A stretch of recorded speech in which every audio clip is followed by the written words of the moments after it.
घड़ी राधा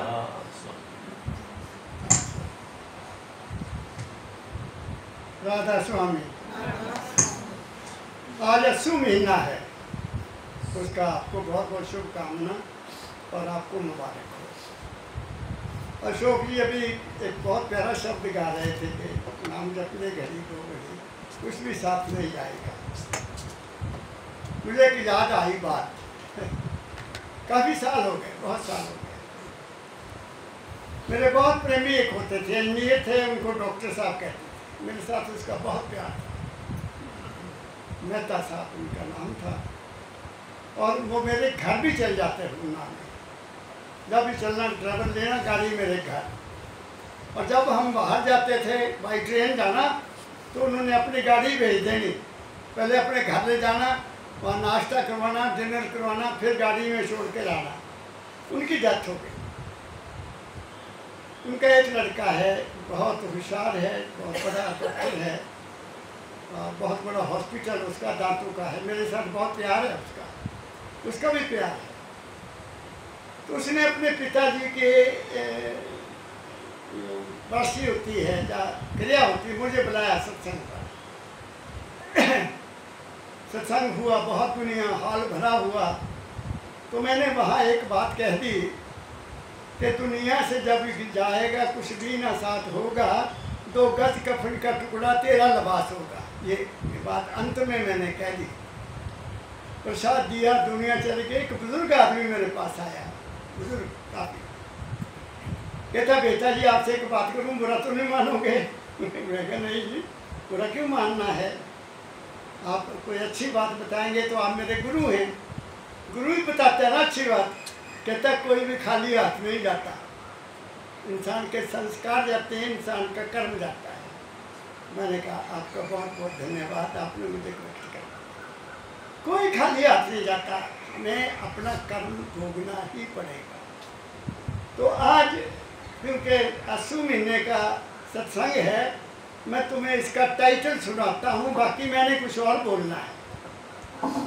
पढ़ो, अस्सू महीने की पहली जो चेतावनी है वो पढ़ दो, बस उससे आगे नहीं जाना। बाकी मैं कुछ और कहना है आज। राधा स्वामी। क्वार मास चौथा, जीवों का आसक्त होना, मन और इंद्रियों के भोगों में। क्या कहते हैं? जीवों का, हमारे बारे में जीवों का आसक्त होना, जीवों का दुनिया के साथ अटैक्ट होना, मन और इंद्रियों के साथ। हम सब मन और इंद्रियों के साथ, दुनिया के साथ फंसे हुए हैं। और आगे, मन और इंद्रियों के भोगों में और भूलना अपने सत्य कुल। हाँ, कोई भी इंसान दुनिया का अपने घर को नहीं याद करता। किसी को याद नहीं है कि हमारा कोई और बाप है। सब यही के हम बस कोई ताया बना बैठा है, कोई बाप बना बैठा है, कोई चाचा बना बैठा है। ये हमारे कर्म हैं, ये हमारे पिछले कर्म हैं जो हमारे संग बने हुए हैं। लेकिन हम उन रिश्तों की गहराई में नहीं जाते कि रिश्ते बने क्यों हैं, क्योंकि हमने लेना देना है और क्या है, और कुछ भी नहीं। ये रिश्ते जो बने हैं, कोई बाप बन के आ गया, कोई बेटा बन के आ गया, कोई लड़की बन के आ गई, वो हमारा लेने देने का सारा हिसाब है। कुछ बच्चे ऐसे पैदा होते हैं जो तुम्हारी ज़िंदगी के सारे सुख देते हैं, कुछ बच्चे ऐसे आ जाते हैं जो सारे ज़िंदगी के सुख ले जाते हैं। ऐसा भी मैंने देखा है। बात मेरी समझ रहे हैं? आगे, अपने सत्य कुल को और प्रकट होना सत्य पुरुष दयाल। हाँ, का संत सद्गुरु रूप धारण करके। फिर जब कभी किसी का कोई ऐसा प्रेमी पैदा हो गया, कोई ऐसा सज्जन पैदा हो गया जिसके अंदर अपने घर की याद आ गई, गुरु की याद आ गई, गुरु के लिए तड़पा, अपने घर के लिए तड़पा, उसके लिए संत सद्गुरु आते हैं। आप दुनिया के लिए नहीं आते। ये एक गलत रिवाज पड़ गया है, कहीं गुरु, कितने गुरु, कितने गुरु, कितने गुरु। ये एक हमारी एक परंपरा बन गई है। असलियत कुछ भी नहीं है। असलियत जो है मैं अभी आपको बताऊंगा। आगे बढ़ो। रूप धारण करके वास्ते उनके उद्धार और उपदेश करना सूरज शब्द मार्ग का। फिर वो आके सतनाम बताते हैं। चलो छोड़ो इस बात को। इससे आगे जितना भी उनकी वाणी है वो बहुत ऊंची है, जो मेरे जैसे लोगों के लिए है। आप लोगों के लिए जो बोलना वो मैं आज बोलता हूँ। थोड़ा सा पानी पिला दें। देखो, हमारी जिंदगी में दो चीज़ें बहुत जरूरी हैं। जब तक श्वास तब तक आस, ऐसा जरूर है। जब तक हमारे अंदर शरीर में श्वास है, सांस चल रहा है, हमारी कोई ना कोई आस बनी रहेगी। इसको कोई इनकार नहीं कर सकता। संतों के मन में भी आशा है। किसी को डेरे बनाने की पड़ी हुई है, किसी को अपना नाम कमाने की पड़ी हुई है। कोई बरी नहीं है, मैं तो देख लिया, कोई बरी नहीं है। सब किसी न किसी आशा को लेकर इस संसार में हम भोले वाले जीवों को अपनी तरफ अट्रैक्ट करते हैं और हम फंस जाते हैं, हम लूट जाते हैं, हम खुश होते हैं लूट लूट करके। हाँ, गुरु जी ने मुझे बुलाया था, बस क्या है के लिए बुलाया था? कमरे बनने हैं, उसके लिए पैसे चाहिए। क्या कहा मैंने? मेरी बात समझ रहे हो? अब मैं कहना क्या चाहता हूँ, जिंदगी को जो मैंने स्टडी किया अपने लेवल पर, जिंदगी के जीने के 3 तरीके हैं। 3। एक है आस्था, विश्वास। आस्था है, विश्वास नहीं है तो भी बात नहीं बनेगी। आस्था होती है तुम्हारे अंदर एक भावना है, तुम्हारे अंदर एक भावना है कुछ चीज़ जाने की, उसको आस्था कहते हैं। यही है सब कुछ मेरे लिए। और वो तब तक आस्था है जब तक काम नहीं हुआ। काम हो गया, आस्था खत्म, उसका क्या फायदा? आस्था वो होनी चाहिए उस जीवन का साथ दे। दूसरा है मूर्ति पूजा और तीसरा है नाम। वो नाम है, वो मैं तीनों बातें आपके कहने जा रहा हूँ।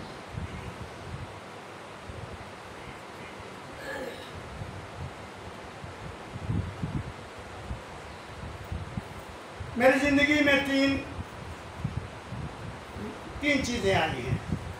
एक है श्री गुरु ग्रंथ साहब जी के प्रति हमारा सत्कार, श्री गुरु ग्रंथ साहब जी महाराज के प्रति, जिसकी स्थापना श्री गुरु अर्जन देव जी ने 1604 में हरमंदिर साहब में की, बाबा बुड्ढा जी के हाथों से। और जो हरमंदिर की बुनियाद रखी थी वो मुसलमान मियाँ मीर था। अब देखो, कोई झगड़ा नहीं। मियाँ मीर एक मुसलमान संत थे, बहुत उच्च कोटि के संत थे। श्री गुरु अर्जन देव जी से उनका बड़ा प्यार था और श्री गुरु अर्जन देव जी ने उनको बुलाया कि हरमंदिर साहब जहाँ एक मंदिर बनना है, उसमें हमने श्री गुरु ग्रंथ साहब की स्थापना करनी है, आप आइए इसकी बुनियाद रखिए, गुरु रखिए। और बाबा बुड्ढा जी ने पहले दिन वो मुख्य ग्रंथी बने हमारे श्री गुरु ग्रंथ साहब। अब जिसकी इस पवित्र ज्ञान सागर के प्रति आस्था है, उसकी मैं तुम्हें 2 ग्रंथ देता हूँ। एक तो मेरे एक सबॉर्डिनेट थे, मैं पटियाला में जब था, सरदार साहब थे, बड़े प्यारे, वो आए मेरे पास आ जाते थे, कहते सर मैं आपको एक बात बतानी चाहता हूँ। मैं क्या? हाँ जरूर बताइए, अच्छी होनी चाहिए, बुरी नहीं। कहते मेरे मोहल्ले में लड़की स्कूल टीचर, तो जो स्कूल टीचर वो बहुत अच्छी लड़की थी, लेकिन जो उसकी प्रिंसिपल थी वो उसके साथ जेलसी करती थी, नफरत करती थी, द्वेष रखती थी और उसको हमेशा कहना मैं तेरे को ये कर दूंगी, मैं तुम्हें ट्रांसफ़र करा दूंगी, मैं वो करा दूंगी। मेरी बात समझ गए? तो कई लोग ऐसे दिमाग होते हैं जो दूसरे को दुखी करते हैं, काम करने वाले को ज़्यादा दुखी करते हैं, जो डराता है उससे डरते हैं। ये मेरा तजुर्बा है, बात समझ गए? तो उसने हर हफ्ते कह देना तो ये नहीं करती तो वो नहीं, हालांकि बड़ी डिवोटेड लड़की थी। तो एक दिन उसने शाम को कह दिया कि आज मैं तुम्हें तारीख, कल तेरी मैं ट्रांसफ़र करवा के छोड़ दी कल। तो मुझे सरदार साहब ने बताया। कहता वो घर आई, घर से सीधा दुख निवारण गुरुद्वारा साहब गए और जाके मंजी साहब के चरण पकड़ लिए, जिस पर श्री गुरु ग्रंथ साहब की विराजमान होते हैं। और रोई, दिल रोई, क्या मेरा तेरे बगैर कोई नहीं है, मेरे बगैर तेरा और कोई नहीं, मेरा कोई नहीं है, तू ही है जो कुछ है, मेरी रक्षा कर। उसकी फरियाद सुन होगी। और जब वो सुबह स्कूल गई, उसकी ट्रांसफर तो नहीं, उसके प्रिंसिपल की ट्रांसफर हो गई। ये उसने बताया, ये उसने बताया। यह है आस्था, और इस आस्था के पीछे विश्वास है। दूसरी बात भी आपको मैं यही बताता हूँ। एक मोहल्ला था जिसमें एक बीबी जी किसी गुरु की शिष्य थी, किसी गुरु की शिष्य थी। तो एक बहन मेरी श्री गुरु ग्रंथ साहब जी महाराज को मानती थी। तो गुरुद्वारा जाना, बात सुनना, मत्था टेकना, कुचड़ा भाषण आना, आ जाना, उसने उन्हीं को सब कुछ माना हुआ था। तो एक दिन वो लड़की कहती उस बहन को, जो गुरुद्वारे जाती थी, देख मेरे घर मेरे गुरुजी आ रहे हैं मैंने उनको बुलाया है। कहती बहुत अच्छी बात है, आपने भी आना। कहती अच्छा मैं देखूंगी, पर मेरी भी इच्छा है कि मेरे घर भी मेरे गुरु महाराज आए। उसने कहा। तो वो दिन आ गया जिस दिन उसके गुरु ने कहा था कि आज मैं आऊँगा। उस दिन बारिश शुरू हो गई, उस दिन बारिश शुरू हो गई, और उस लड़की को गुरु जी के पीए ने भेज दिया कि आज बारिश बहुत, मैं आज नहीं आ सकता। तो उसी दिन उसी महल्ले में किसी ने श्री गुरु ग्रंथ साहब जी महाराज का पाठ रखना था उसी दिन। तो उस लड़की को विश्वास हो था कि मेरे महाराज जी यहाँ से जाएंगे, लेकिन मेरे घर तो जरूर आएंगे, मेरे घर जरूर आएंगे। ये सच्ची कथा है। तो उसने दरवाज़ा खोल दिया, बाहर का गेट खोल दिया। बारिश ज़्यादा हो गई, श्री गुरु ग्रंथ साहब जी महाराज की भीड़ आ रही थी, सवारी आ रही थी। उन्होंने कहा भाई बारिश बहुत हो गई है, चलो इस घर बैठ लेते हैं ज़रा। तो उसके घर में महाराज जी भी विराजमान हो गए। क्या कहा मैं, वो किताब नहीं है ना, मैं नहीं मानता। वो एक ज्ञान का सागर है, वो वाकई गुरु है, गुरु ग्रंथ है। लेकिन उस पर हमें चलना है, उसकी वाणी को समझना है कि वो कहते क्या हैं। जब तक हम उसको समझते नहीं हैं, उस पर चलते नहीं हैं, तब तक हम कामयाब नहीं हो सकते। इसलिए कहा है, जे को खावे जे को पूछे तिसका हुए सबसे आधार। गुरु ग्रंथ की वाणी को समझना है और उस पर चलना है। जो चल गया वो तर गया, जो केवल आस्था लेकर बैठा है उसके दुनिया के काम होते जाएंगे, इसमें कोई शक नहीं, लेकिन वो पार नहीं हो सकते। क्या काम है, ये दो बातें बताएं। अब आ गया मूर्ति पूजा। ये श्री गुरु ग्रंथ साहब जी महाराज की आपको जो आस्था रखते हैं उनको वही आस्था रखना चाहिए। मैं उनको कभी नहीं कहूँगा कि तुम ये करो वो करो। उनके लिए वही महान ग्रंथ है, वही गुरु है।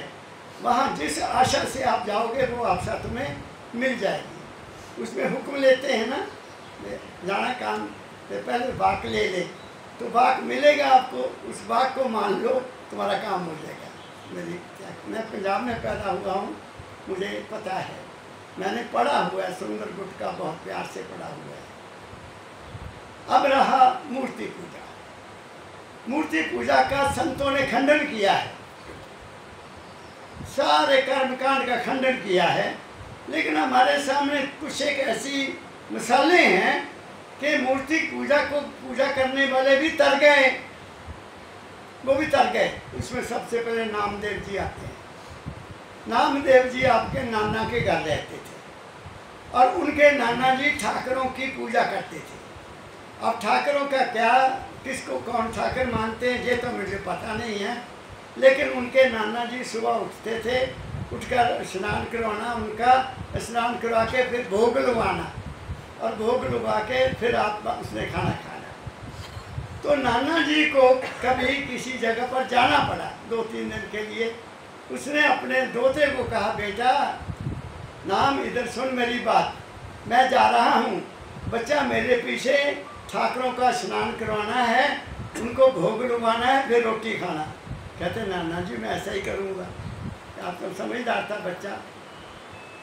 तो नाना जी चले गए। वो सुबह उठा, नहाया, जैसा भी पानी था उसके साथ नहाया, बड़ी श्रद्धा से उनका स्नान करवाया और तैयार भोग जो होता था वो लेकर बैठ गया।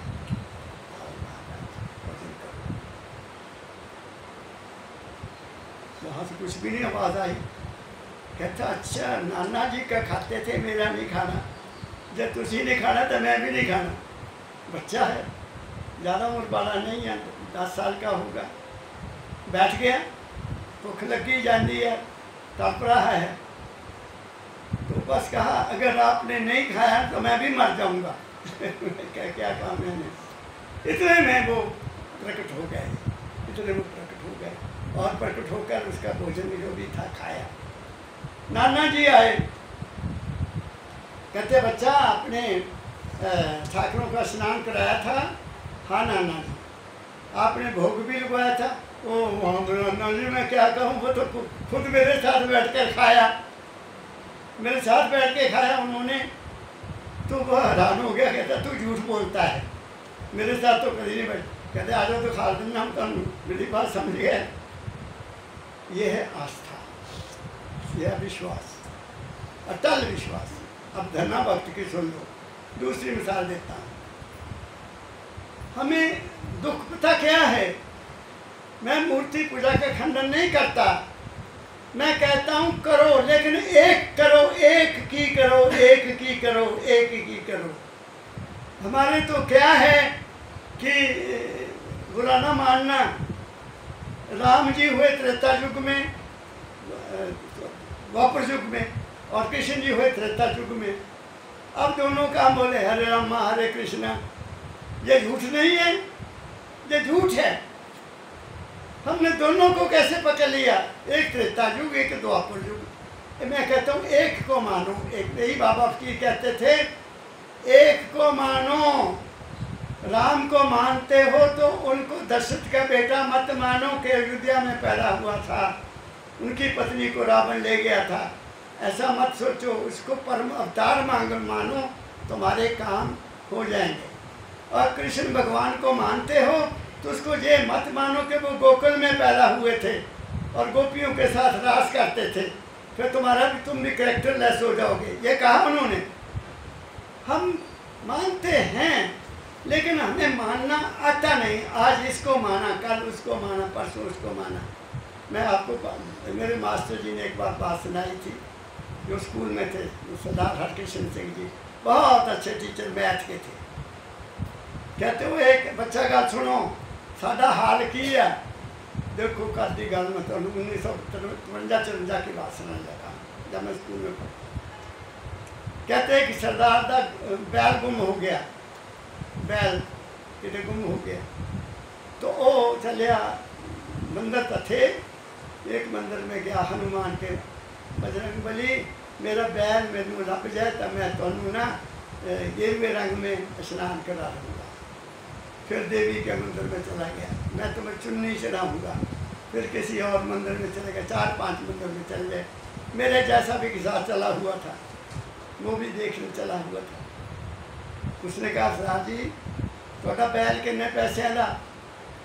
कहता 500 रुपए का सी बैल, मेरा बहुत प्यारा था। कहता तुम सुखना तो कई पैसे की सिख ली है, इन्नी जगह तुम सुखना, इतने भी सुखी, उत्थे भी, उत्थे भी, उत्थे भी, तो वो तो 500 तो भी ज़्यादा लग जाने। कहना नहीं नहीं ऐसी कोई बात नहीं है, एक बार बैल का सिंह मेरे हाथ आ जाए, इन्होंने कि नहीं पूछना। मेरी बात समझ गए? हमारा हाल ये है, हम सब मतलब प्रस्त हैं, मारे हुए, अपनी आशा से मारे हुए हैं।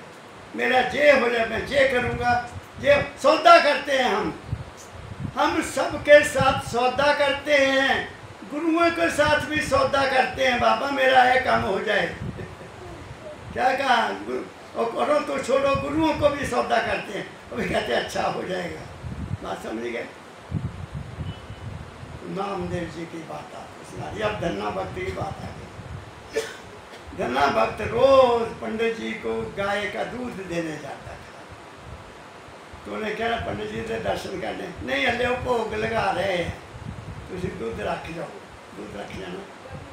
एक दिन धन्ना भक्त कहते पंडित जी मेरे ते भी कृपा करो, मैंने भी बिठा कर दे दियो, मैं भी पूजा कर लिया करूँगा, मेरा भी कितने कल्याण हो जाऊँ। कहते नहीं नहीं तन्ने बहुत मुश्किल काम है। कहना महाराज जी मैं जो तुसी कहोगे मैं सो ही करूँगा, पर मैनू दे दियो एक। कहते अच्छा कि तू भेंट की करेगा?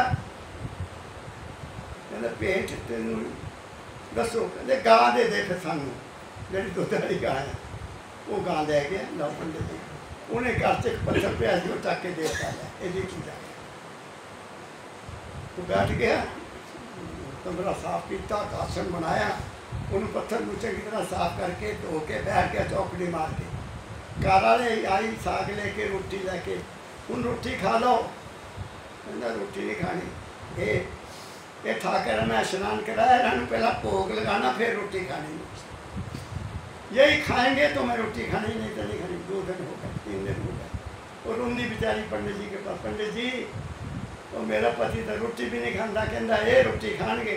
कहते वो पागल हो गया, कहीं पत्थर भी रोटी खाते। आप समझ लो मेरी बात।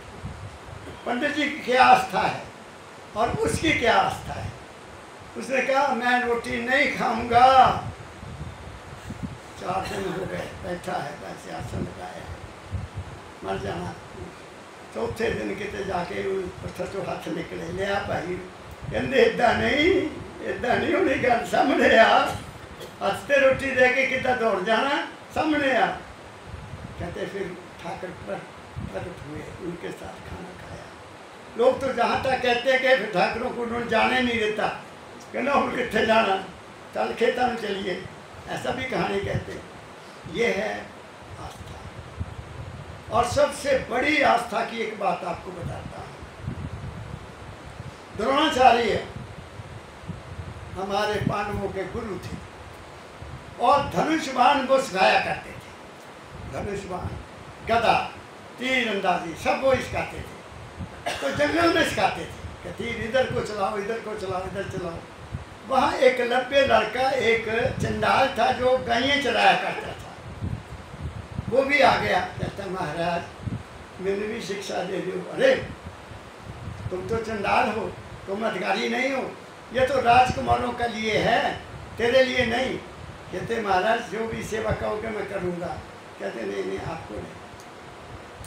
वो बच्चा था, बहुत बड़ा नहीं था।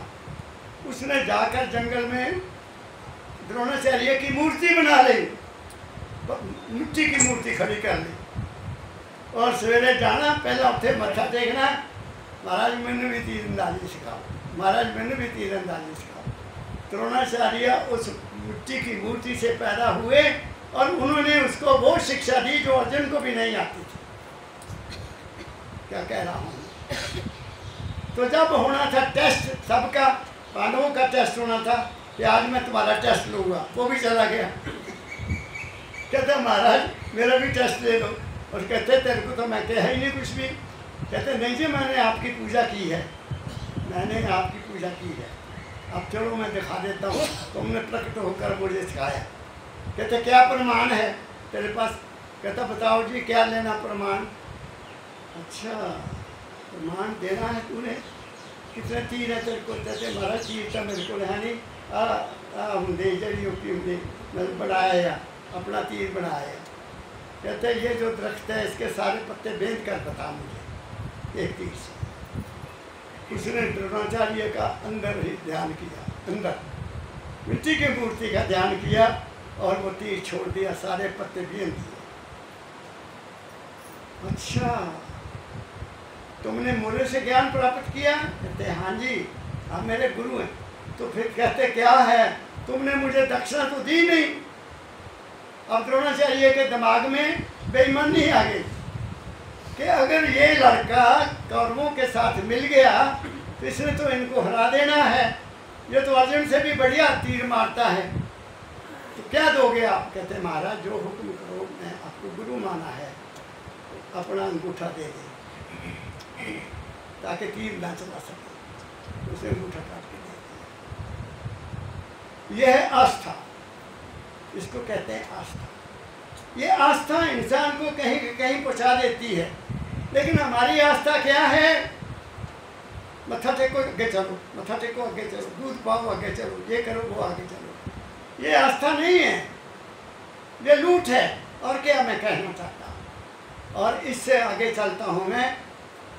आपको मीरा की सुन लो आप, मीरा बाई की बात सुन लो। मीरा जी के गुरु संत रविदास जी थे, जो चमड़ा के काम करते थे, जूते बनाते थे। क्योंकि बचपन में उसने गिरधर को अपना पति मान लिया और रानी ने उसकी शादी भी कर दी। कहती मेरा पति गिरधर है, दूसरा कोई नहीं। लेकिन उसको बोला कि जब तक तेरा गुरु नहीं होगा तुम्हें ज्ञान नहीं होगा। तो उन्होंने उनके पास गई, उनसे गुरु धारणा किया। उन्होंने कहा देख बेटी, जो तेरी आस्था है, जिसको तू मानती है उसी को ही मानना है, लेकिन रास्ता ये है। उन्होंने ये नहीं कहा कि तू मेरा ध्यान कर, नो, जिसमें तेरी आस्था है उसकी कृष्ण में आस्था थी। और वो अंत में घुंघरू बांध मीरा नाचे थे। आप समझ गए? एक उसका और भी शब्द है कि मुझे एक बहुत ऊंचा शब्द दिया उन्होंने, उनके बहुत वाणी है, बहुत बड़ी वाणी है। तो ये है प्रमाण जो मैंने आपको दिया। अब है ये दुनियादारी की बात बताई। अब है कि उसको मानने वाले का क्या हाल होगा, उसको मानने वाले। उसको बताने से पहले मैं बाबा अपने सतगुरु बाबा फकीर की भी बात करता। महाराज जी भी ठाकुरों की पूजा करते थे। सुबह उठना, स्नान कराना, फिर उनको भोग लगाना जैसे दुनिया लगाती थी। आप समझिए, बहुत बड़ा श्रद्धा थी उनको भगवान कृष्ण पर, बहुत बड़ी श्रद्धा थी। और एक दिन क्या हुआ कि जब वो दफ्तर जा रहे हैं तो कृष्ण जी आगे आगे जा रहे हैं। ये उनके मुखारबिन से सुना हुआ है मैंने। तो आगे गोबर पड़ा है गाय का। तो कृष्ण ने कहा तू मेरा भक्त है ना, ये प्रसाद है, खा ले। तो महाराज जी ने गोबर खा लिया। जब दफ्तर में पहुंचे तो आंख खुली कि किसी भी जगह नहीं लिखा, किसी ग्रंथ में नहीं लिखा, किसी जो भक्तों की कहानियाँ उनमें नहीं लिखा कि किसी इष्ट ने अपने प्यारे को कहा कि गोबर खा ले। ये कृष्ण नहीं है। विश्वास टूट गया और रात को रोए, 24 घंटे रोते रहे, 24 घंटे। और रोने के बाद रात को बाहर निकल गए जंगल में। जंगल साथ ही है। मैं गांव देखा महाराज जी का। जब मैंने कुछ लिखना था तो मैं पद्मजंग जी महाराज के बड़े लड़के आए तो मैं कह पाजी मैं जाना चाहता हूँ गांव में, वो जगह देखना चाहता हूँ जहाँ मेरे गुरु ने जन्म लिया। कहते महाराज जी क्या बताऊँ, वहाँ तो कुछ भी नहीं है, सब लोगों ने अपने कब्जे कर लिए है, कुछ नहीं है वहाँ। मैं वो गाँव को वैसे देखा है। उसके साथ ही बाड़ी है, शिव बाड़ी। तो वहाँ चांद की चांदनी चले गए, रो रहे हैं। तो महाराज ने बताया कि एक सफ़ेद कपड़े वाला, दाढ़ी सुंदर, सितारा लेकर बजा रहा है और अपने जंगल में घूम रहा है। तो वो मुझे मिल गया। कहते बच्चा तू इस वक्त क्या ढूंढ रहा है, क्यों रो रहा है? कहते महाराज जी मैं ना राम के दर्शन करना चाहता हूँ। मैंने कृष्ण से तो मेरा दिल टूट गया, मैं राम के दर्शन करना चाहता हूँ। क्योंकि रामायण में लिखा है कि राम समय समय पर जन्म लेते हैं। तो उन्होंने कहा बच्चा रो मत, तेरे लिए वो आए हुए हैं। ये महाराज ने कहा तेरे लिए वो आए हुए हैं, रो मत, घर चला जा। तो जब वापस आके सो गए तो एक दृश्य आया उनके सामने, एक दृश्य आया। उस दृश्य में क्या देखते हैं कि दाता दयाल जी आए। दाता दयाल जी ने, महर्षि शिवरात्रि जी ने उनको कुएं पर ले गए, उनको नहलाया, नहला के अपना पता बता दिया कि मैं लाहौर में रहता हूँ बेटा, हाँ मेरा एड्रेस है, तू वहाँ आ जाना। बात खत्म हुई। सुबह उठे, अच्छा एड्रेस नोट कर लिया, एड्रेस नोट कर लिया और हर महीने उस एड्रेस पर दाता दयाल के नाम पर चिट्ठी लिखनी शुरू कर दी। और 10 महीने हो गए, 10 जब 10 महीने हो गए तो कोई जवाब नहीं आ रहा। 10 महीने के बाद एक चिट्ठी का जवाब आया, फकीर तेरे ख्याल की मैं इज्जत करता हूँ, तेरे ख्यालों से मैं सहमत हूँ, अगर तुम्हें कोई एतराज़ ना हो तो मुझे लाहौर आकर मिलो। मुझे असलियत, हकीकत और सच्चाई हजूर राय सालग्राम जी महाराज के श्री चरणों में बैठ कर प्राप्त। तो कहते मैंने टिकट लिया और वहाँ पहुँच गया। तो ज़मीन पर बैठे दाता जी महाराज, तो मैंने कुंडी खड़काई, अंदर बैठे हैं। मैंने कहा दाता कुंडी खोल, तेरा प्यारा आया है, कुंडी खोल, तेरा बहुत अच्छा है। उठे, उन्होंने दरवाज़ा खोला, चढ़ने पड़ गए। तो देखा ये तो बिल्कुल वही है जो मेरे सपने में आए। और फिर देखा कि किली पर कोट भी वही टटका है जो उन्होंने डाला हुआ था। विश्वास हो गया। बस 1905 के बाद फिर उन्होंने मूर्ति पूजा छोड़ दी। क्या कहा मैंने, फिर गुरु के हो गए। तो गुरु क्या करता है, गुरु करता क्या है, उसकी 2-3 मसाले में आपको दे देता है। सबसे पहले आपने प्रहलाद की बात सुनी होगी। प्रहलाद का पिता बहुत ही जालिम था, हिरण्यकशिप। उसने कोई भक्ति की थी, बहुत बड़ी भक्ति की होगी, और उसने वरदान ले लिया था कि मुझे कोई मार नहीं सकता। कहा होगा, हो सकता है, कहा होगा। और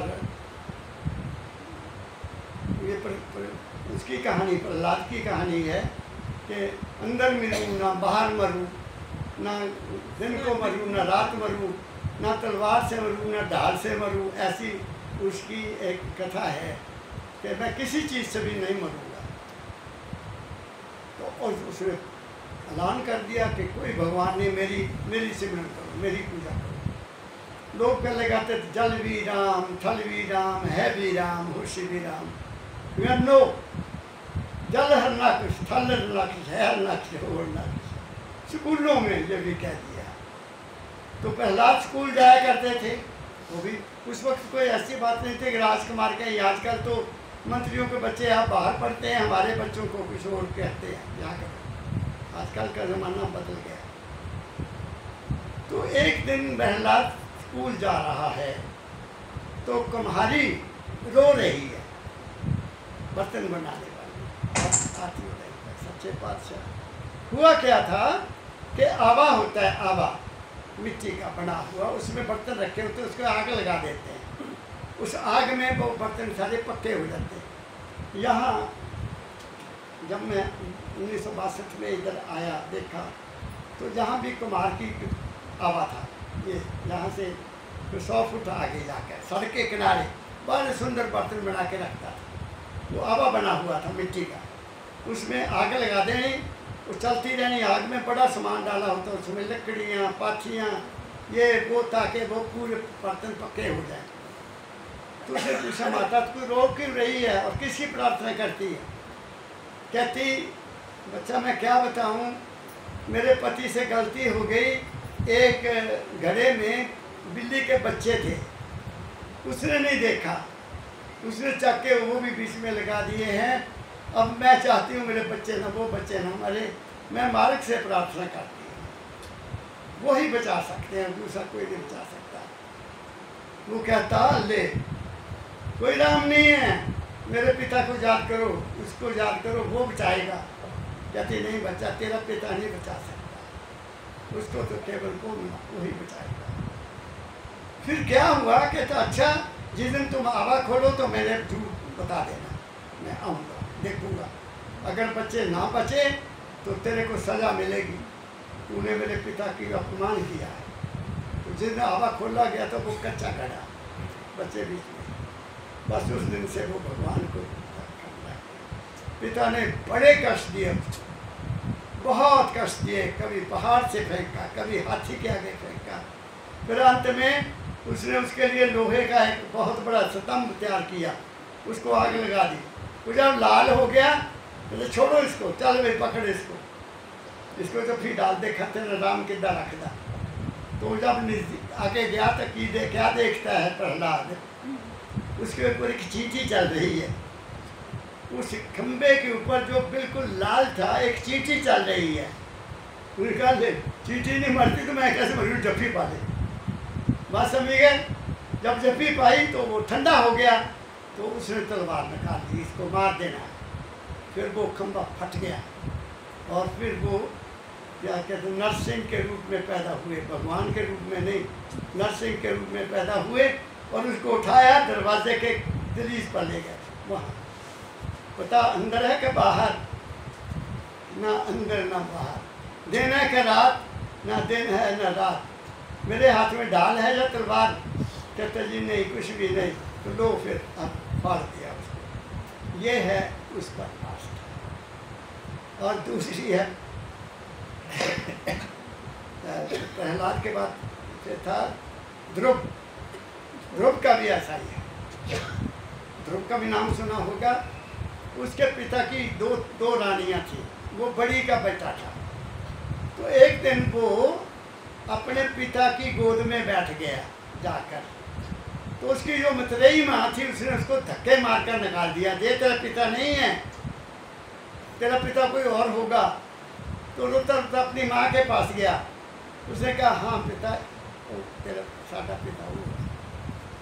बस उसने सारा जीवन उसकी भक्ति और उसको वो मिल गया, ऐसा लिखा है। उसमें कहा है ना, गुरु ग्रंथ साहब में वाणी आती है, नाम जपो जी ऐसे ऐसे, ध्रुव प्रहलाद जप्यो हर जैसे। जैसे ध्रुव और प्रहलाद ने नाम जपा, वैसे तुम नाम जपो, ये वाणी में आया।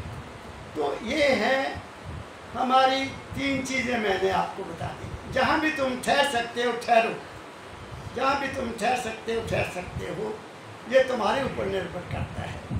मेरी अपनी बात सुन लो। मैं तो बचपन में क्या देखा, मरते हुए आदमी को देखा। और माँ ने कहा, जब मैं बहुत रोया तो माँ ने कहा बेटा मैं पढ़ी लिखी नहीं हूँ, ये सारा भेद गुरु बता सकता है। तो मुझे मेरे गुरु मिल गए। मैं बहुत तड़पा, 12 साल तड़पा, खाना भी छोड़ दिया था। मैं बहुत दफ़ा बता चुका हूँ। मुझे ऐसे सदगुरु मिले वापस कि जिन्होंने खुद मुझे बुला लिया, आजा बेटा। और पहले दिन ये किताब खोल के रख दी, ये पढ़। मेरे को विश्वास हो गया, ये तो जानते थी सब कुछ। फिर उन्होंने कई ऐसे मुझे प्रमाण दिए जिससे मुझे अटल विश्वास हो गया कि वो मेरे लिए आए हैं। क्या कहा मैंने? तो ये है ज़िंदगी जीने के राज जो मैंने आपको बताए हैं। अब आपने किधर जाना है तुम देखो, ये तुम्हारे ऊपर निर्भर करता है। आप मूर्ति पूजा करते तो एक की करो, जिसकी भी करते हो एक ही करो, 2 की नहीं करो। और मीरा ने तो जहाँ तक जहर भी पी लिया। क्या कहा मैंने? ये थी आस्था। महाराज भी यही कहा करते थे, आस्था रखो तो ऐसी रखो, विश्वास रखो तो ऐसा रखो कि तुम्हें कोई भी चीज़ नुकसान ना पहुँचा सके। और मुझे भी जहर दिया गया था, मैं जानता हूँ। अगर मेरे सिर पर मेरे दादा ना होते तो मेरी डेथ हो जाती। ये 2007 की बात है। बात समझ गए? मुझे भी जहर दिया गया था और मेरे अंदर आग लग गई थी, आग लग गई थी, आग। और फिर हुक्म हो गया कि तुम सत्संग करो। ये इसलिए दिया गया सत्संग करो कि ये बेहोश होके गिर जाएगा और मैं कह दूँगा कि ये बाबे ने रिजेक्ट कर दिया। लेकिन मेरे पास दाता का एक कब्ज था, वो दाता का चोला था, वो मैंने पहन लिया और ध्यान करके गिलास पानी पी लिया। बात समझ गए? और मेरे दाता ने ऐसी कृपा की कि वो जहर वही की वही ख़त्म हो गई, मेरे खून में नहीं जा सकती। क्या कहा मैंने? आस्था रखो तो ऐसी। अब मैं, हो सकता है मैं कभी कभी गिर जाता हूँ, इसमें शक की बात नहीं है। कभी कभी मैं अपने दाता की वाणी को भूल जाता हूँ, मैं दुखी हो जाता हूँ। मैं बहुत दुखी होता हूँ कि मैं आपको कैसे भूल गया, ये क्यों भूला मैं, मेरा कोई कर्म होगा। मेरी बात समझ गए? वो जिसके तू काहे डोले प्राणिया, तुझे राखेगा सिरजनहार, ये गुरबाणी है। तू क्यों डोलता है? जिसने तेरी सर्जना की है, जिसने तुम्हें बनाया है, जिसने तेरी गर्भ में, माँ के गर्भ में तेरी रक्षा की है, तू उसको क्यों भूल गया? जब तुम भूलते हो तो तुम दुखी होते हो। मैं भी दुखी हूँ। मैं देखा है मेरे साथ मेरा हाल क्या होता है। मैं जानता हूँ अपने मन की हाल। ये बड़ा जालिम है। ये ऐसी मार मारता है कि नानी भी भूल जाता हूँ, आदमी की नानी भी भूल जाता है। ये ऐसा बुरा जालिम है। लेकिन ये है कि मेरे सामने उनके लिखे हुए पत्थर आ जाते हैं, एकदम बेटा क्या कर रहा है, ये क्यों, किस ख्याल में फंस गया, छोड़ देता हूँ, उसी वक्त छोड़ देता हूँ, लाइन पर आ जाता हूँ। इसलिए सबसे बड़ी बात यह है कि एक आस्था रखो और दूसरा अपने मन का पहले दारजूर बनो। मन ही है जो तुम्हें नाचना चाहता है, और जिस दिन तुमने मन को समझ लिया तुम पार हो जाओ। जितना दुनिया का कारोबार है तुम्हारे मन और बुद्धि पर है, तुम्हारी मन और बुद्धि पर है। मन और इंटेलेक्ट को छोड़ दो और सिर्फ उस मालिक का ध्यान करो, तुम्हारा सारे कार्य हो जाएंगे। क्या कहा मैंने? इसलिए संतों ने लिख दिया, फिर कर बैठो मन तन थिर, मन थिर, सुरत नृत्य थिर होए, कहे कबीर इस पलक को कल्पना पावे कोई। इसको कल्प लग जाते पाने के लिए, लेकिन धीरे धीरे चलते चलो, रोज रोज चलते चलो। जो नाम ले लेते हैं, सत्संग नहीं करते, सत्संग करते हैं लेकिन अभ्यास नहीं करते, उनको कोई फायदा नहीं होता। ये प्रैक्टिकल है, इस वक्त ये प्रैक्टिकल है। घर में जाओगे, ये थ्योरी है, घर में जाओगे प्रैक्टिकल करके देखो कि वो मालिक है, इसमें कोई शक नहीं है। मुझे तो पूर्ण विश्वास हो गया कि वो है, और उसकी अंश मेरे अंदर है। आप सबके अंदर वही है, सब में वही है, लेकिन हमें ज्ञान नहीं है। हम फंस गए, ये वो है, ये वो है, ये वो है। उसकी नज़र में कोई औरत नहीं है, कोई मर्द नहीं है, सब उसके बच्चे हैं।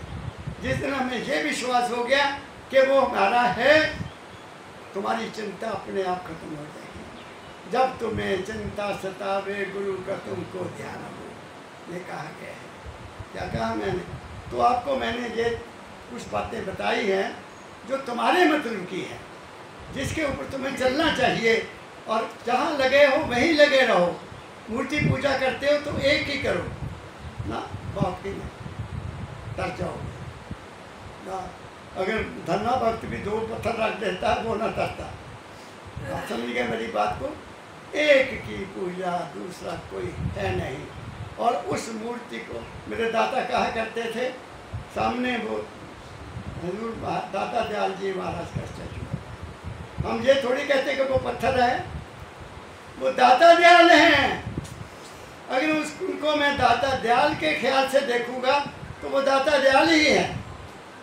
जैसे तुलसीदास किसी कृष्ण भगवान के मंदिर में चले गए साथियों के साथ, तो वो बांसुरी है लेकर, कृष्ण जी खड़े हैं।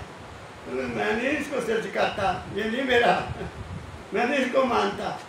हाँ, ये धनुष के साथ आ जाए तो मत्था टेक दूंगा। उसके ख्याल ने ही उस मूर्ति में धनुष बाण पैदा कर दिया। और आखिर में जब उसकी मृत्यु हुई, दिन उसने लिखा है, चित्रकूट के हाथ पर चंदन घटे, तुलसीदास चंदन घटे तिलक दे रघुवीर। राम जी मुझे तिलक लगाते हैं, मैं चंदन कट रहा था, बहुत बीमार हुआ। लास्ट में महाराज ने बताया कि वो चल फिर भी नहीं सकता था, इतना शरीर में हालत खराब थी। तो उसके जो सेवक थे कहते, महाराज आपने राम जी की इतनी भक्ति की है, इतनी बड़ी किताब लिखी है, उनको याद करो।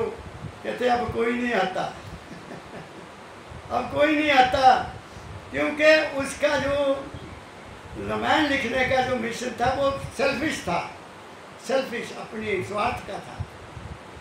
ये मैं आपको बता देता हूँ, ये स्वार्थी था।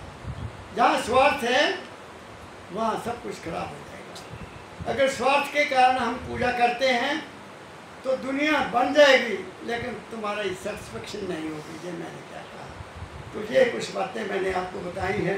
अब तुम जरा ये भी पढ़ दो भाई, पूरा ये भी सुना देता हूँ। स्वामी जी क्या कहते हैं वो भी सुन लो, पढ़ो। क्वार महीना चौथा आया, जीव भव सागर वार रहाया। चौथा महीना आ गया और जीव इधर ही बैठा है, उधर नहीं गया। क्वार मीन यहाँ, पार मीन वहाँ। फिर पढ़ो यही लाइन। क्वार महीना चौथा आया,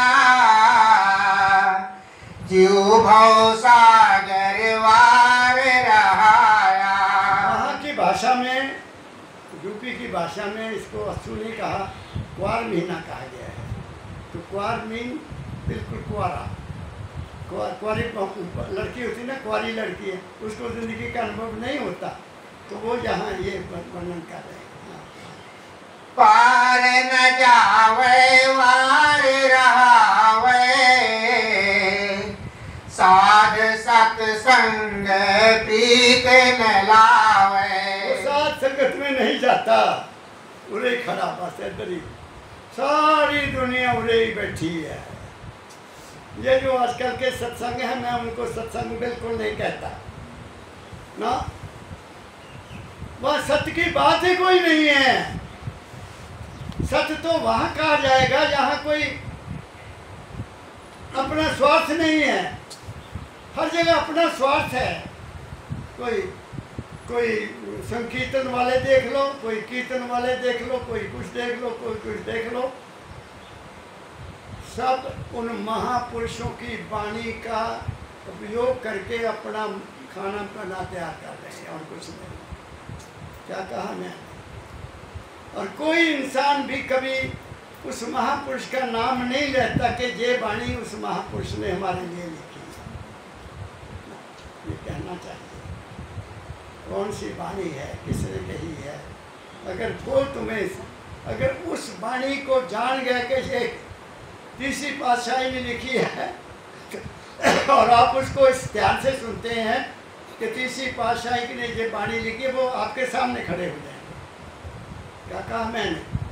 गुरु नानक, मैं जब स्कूल में पढ़ाता था, उस देर में स्कूल में पढ़ाया, तो मेरे साथ सरदार साहब थे। बातें मैं हमेशा बाबा जी की करता था। कहते कमल यार, मैं गुरु नानक को मानता हूँ। मैं कहा बहुत अच्छी बात है, क्या मैं उनके दर्शन कर सकता हूँ? मैं कहा बिल्कुल, मैंने तरीका दस। अच्छा, सवेरे नहा लेना, उठ के तड़के नहा लेना, नहा के एक जगह बना लेना, उत्थे बैठना और मूर्ति सामने रखना गुरु जी की, और उन पर ध्यान करना। ध्यान करके आंखें बंद कर देना। 15 दिन में तुम्हें पता लग जाएगा कि गुरु तुम्हारे अंदर है। 15 दिन के बाद आया मेरे से पहले स्कूल में, तो यार कमल, और आज तक मैंने गुरु जी ने दर्शन हो गए, गुरु नानक साहब मेरे अंदर दर्शन हो गए। मैं क्या बहुत कुछ दिखा रहा, वो हैं, ऐसा नहीं है। उनकी वाणी जो है ब्रह्मांड में है, महापुरुषों की वाणी ब्रह्मांड में है, और उस वाणी के साथ हम अपने अभ्यास से अपने आप को उनके साथ जोड़ना है। जिस दिन तुम्हारा जो फ्रीक्वेंसी है, जैसे टीवी की फ्रीक्वेंसी होती है ना, कि ये चैनल ऐसे लगाओ, ये फ्रीक्वेंसी ऐसे लगाओ, तो वो वही फिल्म आ जाएगी, वही सब कुछ आ जाएगा कि नहीं आता। ऊपर से अपने आप आता है ना, फ्रीक्वेंसी लगाई। ऐसे ही तुम फ्रीक्वेंसी लगानी सीख लो कि गुरु महाराज ने क्या कहा है, वो तुम्हारे अंदर आ जाएगा। दाता दयाल जी महाराज ने अपने उसमें लिखा है, उस स्थान हजार रंग, मैं पढ़ी है बुक। दाता कहते जब मैं कबीर बीजिक लिख रहा था, कबीर साहब के ऊपर बहुत काम किया, तो एक शब्द ऐसा आ गया जो मेरी समझ न लगे क्या है ये कबीर साहब की वाणी में। तो मैं चिंता में पड़ गया, क्या सोचूं, कभी कुछ सोचूं, कभी कुछ सोचूं। तो कबीर साहब आ गया, कहता मेरे सामने, अरे बेटा इसका मतलब ये है। कहते मुझे समझा गया, ये बिल्कुल सच्ची बात मैं कह रहा हूँ। मैं बिल्कुल सत्य आपको बोल रहा हूँ, मैं अपनी बताता हूँ। 12 सितंबर 1981 मैंने शिमला जाना था, मेरा प्री PhD का टेस्ट था। तो मैं हमेशा हजूर के सामने खड़ा हो जाता हूँ, हाथ जोड़कर आज्ञा लेता हूँ आने से पहले। जब मैं खड़ा हुआ ऐसे हजूर के दर्शन करके आंख बंद की, मुझे अंदर से आवाज आई, बच्चा मैं अब सर्वव्यापक हो गया हूँ। क्या कहा मैंने? और वाकई उन्होंने 12 सितंबर को ही छोड़ा था, 16 तारीख को जहाँ पहुँचे। क्या कहा मैंने? मुझे अटल विश्वास हो गया तो मेरे ही घट में बैठे हैं, पर मुझे वहाँ जाने के लिए कभी कभी रास्ता भूल जाता है। क्या कारण है मुझे नहीं पता, लेकिन कभी कभी मैं जरूर भूल जाता हूँ। मैं आपके सामने अपनी गलती को मानता हूँ। मेरी बात समझ गए? लेकिन फिर समझाता हूँ मन को, फिर समझाता हूँ मन को। तेरे को कहा गया है, मैं तेरी किताब पढ़ रहा हूँ, तू है ही नहीं। मैं तेरी किताब पढ़ ली, तू है ही नहीं, तू मेरा दुश्मन बनता है। अपने मन को कहता हूँ, तू मेरा दुश्मन बनता है, मुझे मिसगाइड करता है, जबकि तेरा मेरे सिर पर अधिकार ही कोई नहीं है। तू मेरे आंखों में बैठकर मुझे मिसगाइड करता है, तू मेरे कानों में बैठकर मिसगाइड करता है, तू मेरे खाने में मिसगाइड मुझे करता है। तू तेरा अधिकार है क्या? सिर्फ देखना, खाना, पीना, यही अधिकार है तेरा? उसको पचाए तेरा बापू? तू पचाता है? तू बता, तू मेरा हाथ, मेरी पल्पिटेशन तू करता है? मैं इससे सवाल करता हूँ, तब पता लगता है कि ये है नहीं। क्या कहा मैंने अशोक बेटा? ये नहीं है, ये सिर्फ यहाँ है, आँख में है, कान में है, जुबान में है, हाथ में है, बाकी इसका कोई रोल नहीं। बाकी सारा रोल जो है उस माल के कुल की हस्ती का है। वो हस्ती तुम्हारे अंदर है, तुम्हारे पाँव से लेकर सिर तक वही हस्ती है, दूसरा कुछ है नहीं। क्या कहा मैं? मुझे एक लड़के का टेलीफोन आया, महाराज मैं आपसे बात करना चाहता हूँ, नाम दान कहीं और से लिया हुआ है। मैंने कहा बच्चा मुझे सारा हाल बताओ, क्या बात है, कहाँ का रहने वाले हो, क्या करते हो, क्या नहीं करते। ऐसे मैं गप नहीं मारता हूँ। और लिखो, मैं सुनने में मुझे दिक्कत है, टेलीफोन में सुन नहीं सकता। उसने सारा हाल लिखा कि महाराज जी जब मैं आपका सत्संग, जब बाबा फकीर जी का सत्संग सुनता हूँ तो मेरी समाधि लग जाती है, और मुझे जहाँ हरकत होती है उसको मैं सुनता हूँ, मुझे बड़ा आनंद आता है। उसको मैंने एकदम जवाब लिखा कि बेटा ये अभ्यास बंद कर दे, ये अभ्यास बंद कर दे। तेरी 33 साल की उम्र है, शादी तूने की नहीं, तेरा सारा नर्वस सिस्टम डिस्टर्ब हो जाएगा। वहाँ साधन करना कोई आसान नहीं है, क्योंकि यही है सब कुछ। अगर वो रोशन जो वहाँ प्रकाश है वो अगर सारे जगह में आ जाएगा तो सिस्टम खराब हो जाएगा। ये बड़ा सहज मार्ग है, सहज समाधि है, सहज। ये ऐसा नहीं है। मैंने कहा बिल्कुल बंद कर दे। उसने फिर मुझे लिखा, मैं आपका बहुत आभारी हूँ महाराज, आपने मुझे ठीक रास्ता बताया। मैंने कहा केवल नाम का सिमरन करो और गुरु का ध्यान करो, तुम्हारी दुनिया बन जाएगी। मतलब तो दुनिया बनाने का है, दौड़ना थोड़ी दुनिया से। क्योंकि मेरे साथ ये बीती है, इसलिए मेरा अनुभव था तो मैंने उसको गाइड किया। क्या कहा मैंने? जगत भोग में रहे अधीना। ये सारा हमारे मन का वर्णन किया है कि ये भोगों में पड़ा है, सत्संग में नहीं जाता और गुमराह हुआ इधर बैठा है। आगे पढ़ो, पढ़ते जाओ। जगत भोग में रहे अधीना, रोग शोक दुख सुख मलिना।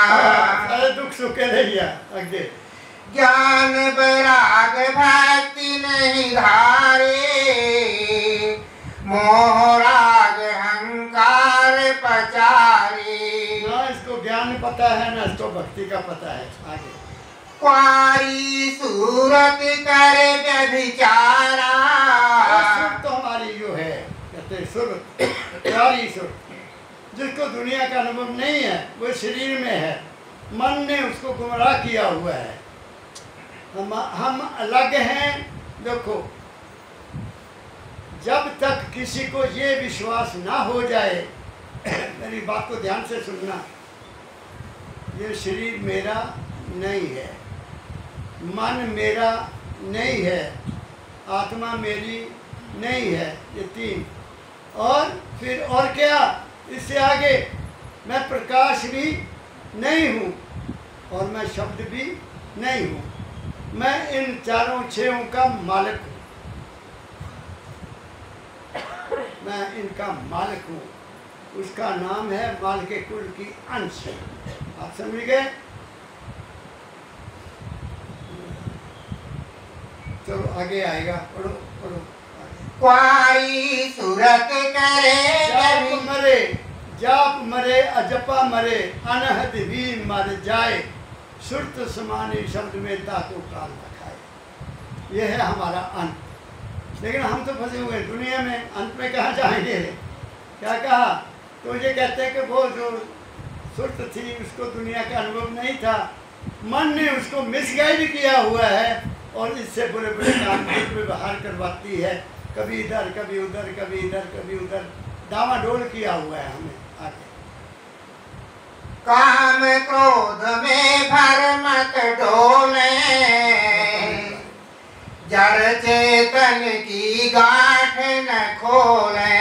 काम क्रोध, जहाँ कामना है वहाँ क्रोध तो हो गई। सारी इच्छा पूरी नहीं होनी है। बस करोगे क्रोध पे, क्यों नहीं हुआ, ये क्यों नहीं हुआ, क्या कहा मैंने? आगे, सत्संग करे ना सतगुरु सेवे, भाव भक्ति में मन नहीं देवे। पढ़ो पढ़ो।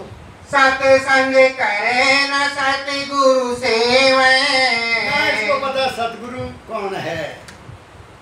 अरे बाबलो, सतगुरु तुम्हारे अंदर है। गुरु ने बताना कि वो कहाँ है।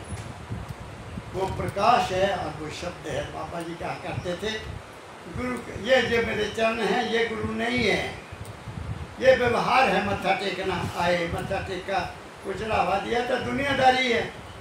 वो जो है प्रकाश, गुरु के शब्द, गुरु के पैर हैं, चरण हैं, और शब्द गुरु का रूप है। दोनों बातें वो तुम्हारे अपने अंदर है। आप समझे?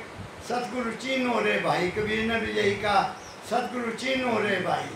उन्होंने कहा गुरु चीनो, उसको अंदर देखो कहाँ है सतगुरु, बाहर नहीं है। आगे, सत्संग करे न सतगुरु सेवे, भाव भक्ति में मन नहीं देवे। कोई भक्ति नहीं, कोई भावना नहीं है। आगे, काल चक्र का पड़ा हिंडोला, ऊंच नीच का में झक झोला। काल का अंडोला है ऐसे।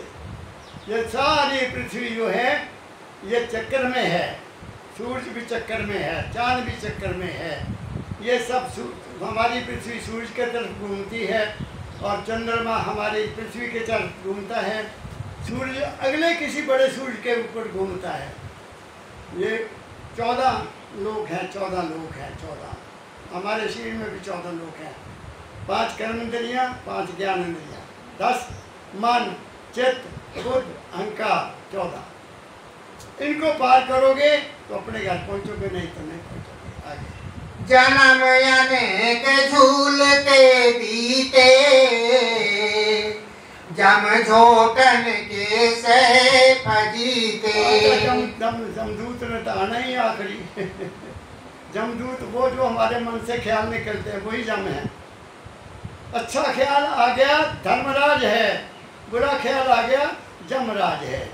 पहले अच्छे बुरे कर्म, बुरे ख्यालों को निकालने के लिए अच्छे ख्याल करो, अच्छी संगत में जाओ, फिर पहले बुरे ख्यालों का त्याग करो, फिर एक समय आएगा कि अच्छे भी छोड़ो, बुरे भी, दोनों छोड़ दो। ना अच्छे सोचना है ना बुरे सोचना, उसके साथ जुड़े रहना बस। ना इसकी सोचना ना उसकी सोचना, क्या लेना दुनिया से। आगे, धर्म राय नित करे खुआरी, जमराज तक रखवाली करेगा ही करेगा। क्या कहा मैंने आगे? धर्म राय नित करे खुआई, नरकन में भोगे दुख जारी। आगे पढ़ते जाओ। कर्म भार सिर ऊपर लादा, घेरे फिरे खाल का प्यादा। हाँ, काल हमारे पीछे है, समय हमें घेरे हुए है। समय की हर घटना हमारे ऊपर असर करती है। काल कोई बुरा शब्द नहीं है, काल मीन वक्त। ये बदल रहा है, हर वक्त चल रहा है, और उसमें उत्पन्न होने वाली हर परिस्थिति हमारे ऊपर असर करती है। चाहे घर में असर हो, चाहे बाहर में असर हो, मोहल्ले में हो, तो मजबूर हो गए उसके बारे में सोचने के लिए। कभी हो नहीं सकता कि जहाँ तुम रहते हो उसका तुम्हारे ऊपर असर ना पड़े, लेकिन उस असर को लेना नहीं है। उसको ये समझो जो उसका खेल है, मेरे ऐसा करने से कुछ नहीं होगा, जो होगा हुक्म है अंदर सबको, बाहर हुक्म ना को। ये तो हुक्म के अधीन है सब कुछ। चलो। प्यादों के संग इज्जत खोती, सतनाम कुल की थी गोती। अब स्वामी जी महाराज सतनाम का सिमरन करते थे, गुरु नानक साहब भी सिमरन सतनाम का करते थे, कबीर साहब भी सतनाम का सिमरन करते थे।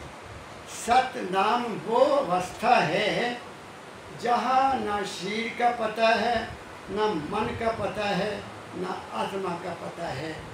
हमारी सुरत अपने घर में ठहर जाती है, उसका नाम है सतनाम। और वही नाम है राधा स्वामी, वही नाम है। उसके अलग अलग लोगों ने नाम रख दिए, कोई कहता है ये सम्मिलन करो, कोई कहता है ये करो, लेकिन जो तुम्हें गुरु ने बताया उस पर चलो, तुम्हारा कल्याण हो जाएगा। वो कहते हैं तू तो सतनाम की गोद होता है ना हमारा, शादियाँ करते पहले गोद पूछते हैं, क्या गोद है इसका, क्या गोद है। हमारा सबका गोद सतनाम है, हमारा सबका गोद राधा स्वामी नाम है, हमारे सबका गोद राम है, हमारा सबका गोद भगवान कृष्ण है। जिसको मानते हैं वही तुम्हारा गोद है। क्या कहा मैंने? वही है। लेकिन उनको जे मत मानो कि वो पैदा हुए और मर गए, क्योंकि कहा गया है सो क्यों सिमरे नानका जो जम्मे ते मर जाए, सोई सिमरो नानका जो जल थल रेहा सुनाए। परम दयाल जी महाराज ने फरमाया, मेरी भक्ति करोगे तुम पार नहीं हो सकते। मैं भी पैदा हुआ, मैं भी मर जाना, ऐसा कहा उन्होंने। दाता दयाल भी पैदा हुए, वो भी मर गए। स्वामी जी हुए, वो भी। उनकी पूजा करोगे तुम्हारा कल्याण नहीं होगा। जो संतों ने कहा है उसके ऊपर चलो बच्चों, तुम्हारा कल्याण हो जाएगा। मूर्ति पूजा नहीं करे। क्या कहा मैंने? आगे गोत लगाया जाति गवाई, सब कुछ गया। तो भी मन में लाज न आई। तुम्हें कहते कोई पता नहीं लगा, तुम लाज नहीं लगी अपने उसकी बालक दी, तू की कर रहे हैं बंदिया। आगे लाज करी तो मन की कुल की, सुध भूली सब अपने कुल की। सब कुछ अपने कुल को हम भूल गए, अपने घर को भूल गए, और जो मन कहता वो हम करते हैं। आगे कुल इसका है सबसे ऊंचा, संत बिना कोई जहाँ न पहुँचा। जो ऊंची जो अवस्था है उस पर सिर्फ संत जा सकता है। संत वो है जिसको दुनिया से कोई लगाव नहीं है, कोई मोह नहीं है, कोई चिंता नहीं है, कोई फिक्र नहीं है, अडोल है। डोलन तेरा को प्रभु नानक देकर हाथ, वही हाथ रखता है।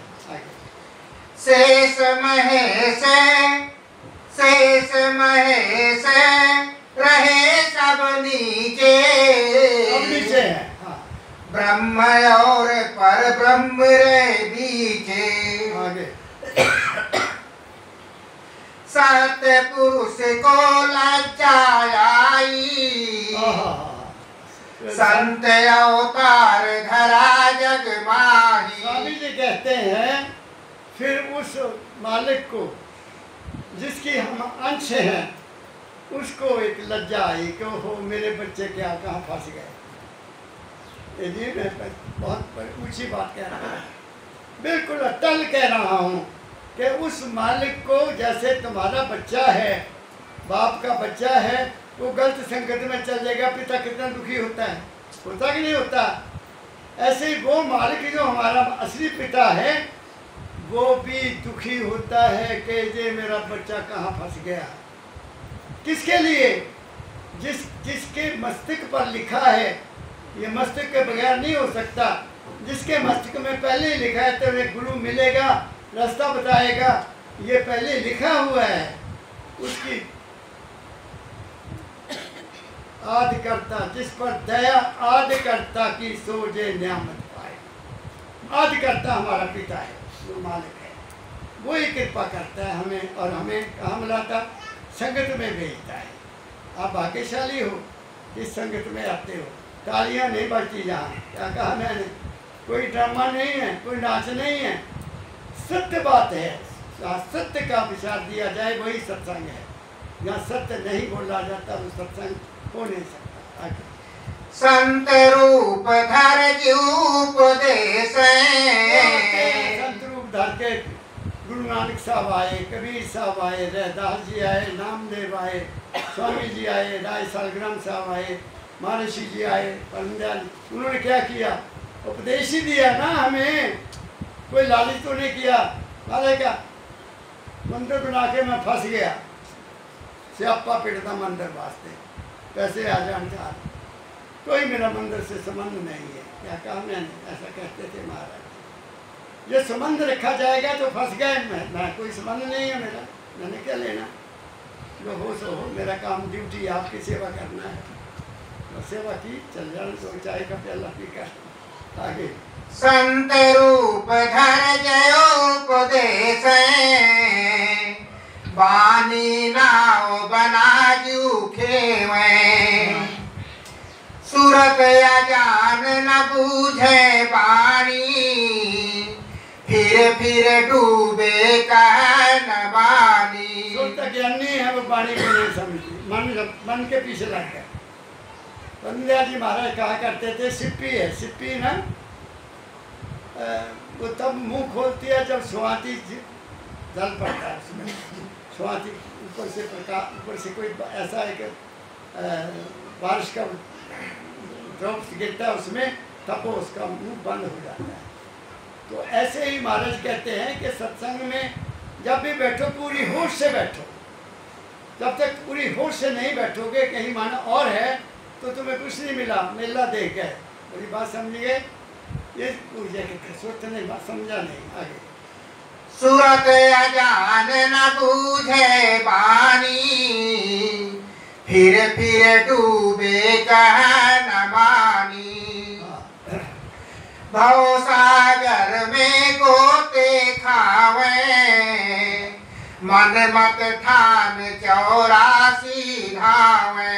भव सागर है जिंदगी के एहसास। हम हमेशा कभी मन में, कभी शरीर में, कभी आत्मा में भव सागर है ये सारा। हमें ख्यालों में फंसे रहते हैं। जितने ख्याल ज़्यादा होंगे उतना बड़ा गहरा भव सागर है। जब ख्याल रुक गए और मन आपका एक तरफ लग गया तो भव सागर खत्म हो गया। क्या कहा मैंने? सिमरन करते करते जब आप बेख्याली में चल जाते हो, वहाँ कहाँ ख्याल है? वहाँ न काल है, न माया है, कुछ भी नहीं है। आगे संत बतावे सत्य की रीत, सत्य की रीत बताते हैं संत, पीछे नहीं लगाते किसी को, सत्य की बात बताते हैं। सत्य के ऊपर चलो। सत्य कहाँ है? वो तुम्हारे अपने अंदर है, बाहर नहीं है। संत बतावे सत्य की रीत, यह नहीं माने कुछ परतीत, बिन परतीत रीत नहीं पावे। जब तक विश्वास नहीं है, पूरी श्रद्धा नहीं है, तब तक आप उस चीज को नहीं पा सकते। अगर दिल में भरोसा तेरा है, तेरी आस मन में लगा रहता हूँ, तेरे सिमरन भजन में, यही है जतन मेरा, यही यही है चैतन्य और यही काम मेरा, जपा करता हूँ मात दिन नाम तेरा। क्या कहा मैंने? ये है, वो ये कहते हैं, ये प्रीति चाहिए, श्रद्धा चाहिए, विश्वास चाहिए, तब कल्याण होगा। आगे बिन परतीत रीत नहीं पावे, जन्म जन्म 84 जावे, 84 से संत बचावे। केवल संत आपको बचा सकते हैं 84 से। क्या कहना है? 84 का मतलब बाबा पीर ने बताया, 5 कर्म इंद्रियां, 5 ज्ञान इंद्रियां, मन और बुद्धि 12 हो गए, और 5 ज्ञान इंद्रियां, 5 ज्ञान इंद्रियां और 2 प्रकाश और शब्द, ऐसा कुछ कहा हमने, 7, 12, 7, 84 समझिए। तो 84 हमारे अंदर ही है, बाहर नहीं है। हमारा मन या हमारी बुद्धि हमेशा इस यहाँ से लेकर यहाँ तक और बाहर तक भटकती रहती है, कभी यहाँ नहीं आई, न यहाँ आई, न यहाँ आई, न यहाँ आई, न यहाँ तक कोई भाग्यशाली जिसके ऊपर आदि करता है वो वहाँ जाती है। मैं कहता हूँ केवल सिमरन ध्यान करो और तुम्हारी दुनिया अच्छी बन जाएगी। सिमरन करो, ध्यान करो, जिसका भी तुम्हारा विश्वास है उसका ध्यान करो, तुम्हारे काम होते जाएंगे। और जब दुनिया से उपराम हो जाएगा फिर कुदरत अपने आप तुम्हें इधर ले आएगी। कुदरत का काम है, तुम्हारे रास्ते पर जरूर ले जाएगी। आगे बिन परतीत रीत नहीं आवे, जन्म जन्म 84 जावे, 84 से संत बचावे। उनका वचन न मन ठहरावे, मन के रंग फिरे बहुरंगी, ढंग न सीखे बड़े कुढंगी। बोल ले जाओ। मन के साध संत का ढंग नहीं सीखे, भोगे दुख रस चाखे पीके। सब दुख सुख भोग रहे हैं हम। आगे रस पीके संसार के सबही, अंतर का रस अगम नर देही। स्वाति बदरिया अंतर बरसे, अंदर आपके स्वाति बदरिया है, बाहर नहीं। अंदर ही तुम्हारे चांद है, अंदर ही तुम्हारे सूर्य है, अंदर ही तुम्हारे वो बादल में कट रहा है, अंदर ही तुम्हारे वो स्वाति बदरिया, जो स्वाति मीन अमृत, वो अंदर है, बाहर नहीं है। आगे स्वाति बदरिया अंतर बरसे, सूरत लगावे तो मन सरसे।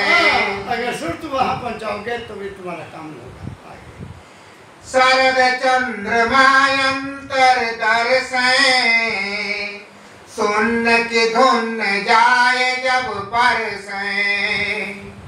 मोती चुने मान सरोवर के, हो गए भोग मराल नगर के। जब हम वहाँ पहुँच जाएंगे तो मानसरोवर है, उसमें स्नान होगा। मानसरोवर मन से परे, वहाँ सरोवर है अंदर। कौन सा सरोवर है? शांति का। वहाँ कोई न दुख है, न सुख है, न अपना न पराया। जो संतन के वचन संभाले, जो संत के वचन संभाल लेगा उसका क्या होगा? पढ़ो। जो संतन के वचन संभाले, जाए त्रिवेणी होए निहाले। वहाँ पे काल नहीं है। आगे होए निहाल सुंदर लखे, सुने किंगरी नाद। दोहा है। नाद सुरत होवत मगन, फिर खोजत पद याद। संत दया सतगुरु मया, संत दया। हाँ। पाया यान अनाद। गति मति कहते ना बने, सूरत भई विस्माद। पहुंच जाओगे, ये तो बता दिया उन्होंने। आज मैंने बहुत कुछ आपको कह दिया। मैंने आपको दुनियादारी में, दुनिया कैसे रह रही है और स्वामी जी क्या कहते हैं, मैंने पूरा आपको कोशिश की है, आपके पल्ले भर जाएं, जो मैं कोशिश करता हूँ। आप सुखी रहो, मेरी आप सबको बहुत बहुत शुभकामना। राधा स्वामी, राधा स्वामी।